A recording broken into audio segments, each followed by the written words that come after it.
A morte de João Batista. Mateus capítulo 14.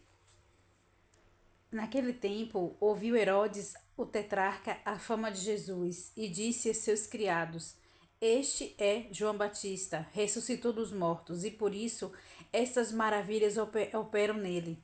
Porque Herodes tinha prendido João e tinha o manietado e encerrado no cárcere por causa de Herodias, mulher de seu irmão Filipe. Porque João lhe dissera: Não te é lícito possuí-la, e querendo matá-lo, temia o povo, porque o tinham como profeta. Festejando-se, porém, o dia natalício de Herodes, dançou a filha de Herodias diante dele e agradou a Herodes, pelo que prometeu com juramento dar-lhe tudo o que pedisse. E ela, instruído previamente por sua mãe, disse: Dai-me aqui no prato a cabeça de João Batista. E o rei afligiu-se. Mas, por causa do juramento, os dos que estavam à mesa com ele ordenou que se lhe desse.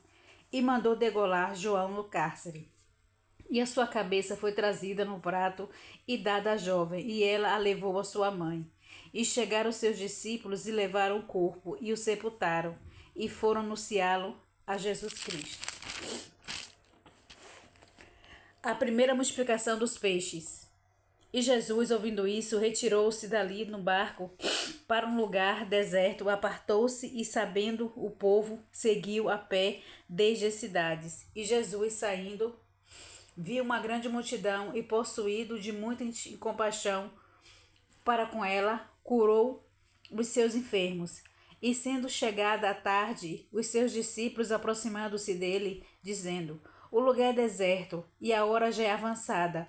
Despede a multidão para que vão pelas aldeias e comprem comida para si. Jesus, porém, lhes disse: Não é mister que vão, dar-lhe vós de comer. Então eles lhe disseram: Não temos aqui senão 5 pães e 2 peixes. E ele disse: Trazemos aqui. Tendo mandado que a multidão se assentasse sobre a erva, tomou 5 pães e 2 peixes, e erguendo os olhos para o céu, os abençoou. E partindo os pães, deu-os aos discípulos, e os discípulos à multidão.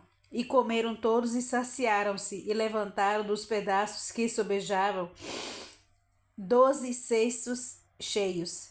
E os que comeram foram quase 5.000 homens, além de mulheres e crianças.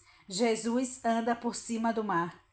E logo ordenou Jesus que os seus discípulos entrassem no barco e fossem adiante para a outra banda, enquanto despedia a multidão.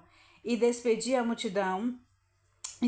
multidão, subiu ao monte para orar à parte. E chegada já a tarde, estava ali só, e o barco estava já no meio do mar, açoitado pelas ondas, porque o vento era contrário.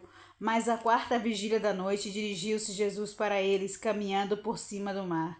E os discípulos, vindos caminhar sobre o mar, assustaram-se, dizendo: É um fantasma, e gritaram com medo. Jesus, porém, lhes falou logo, dizendo: Tende bom ânimo, sou eu, não temais. E respondendo-lhe Pedro, e disse: Senhor, se és tu, manda-me ir ter contigo por cima das águas. E ele disse: Vem. E Pedro, descendo do barco, andou sobre as águas para ir ter com Jesus.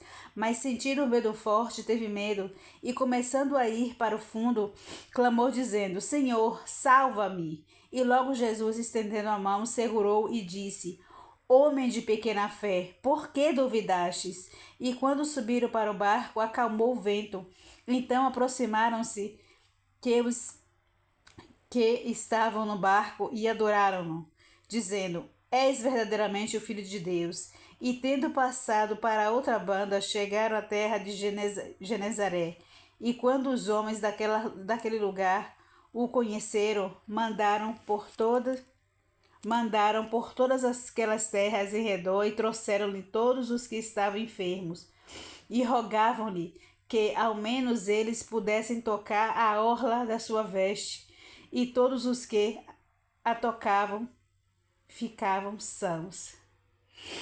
Eu não sei para vocês, pessoal, mas essa passagem aqui para mim é uma passagem extraordinária, porque fala da confiança, da fé que temos que ter em Jesus Cristo. como Pedro, não? De 12 discípulos que estavam no barco, só ele teve coragem de acreditar e de confiar que poderia caminhar sobre as águas. Ele confiou, mesmo que ele, no meio do caminho, ele duvidou e afundou, mas ele confiou. E mesmo assim, tendo afundado, porque faltou um pouco de fé, Jesus Cristo nunca o abandonou.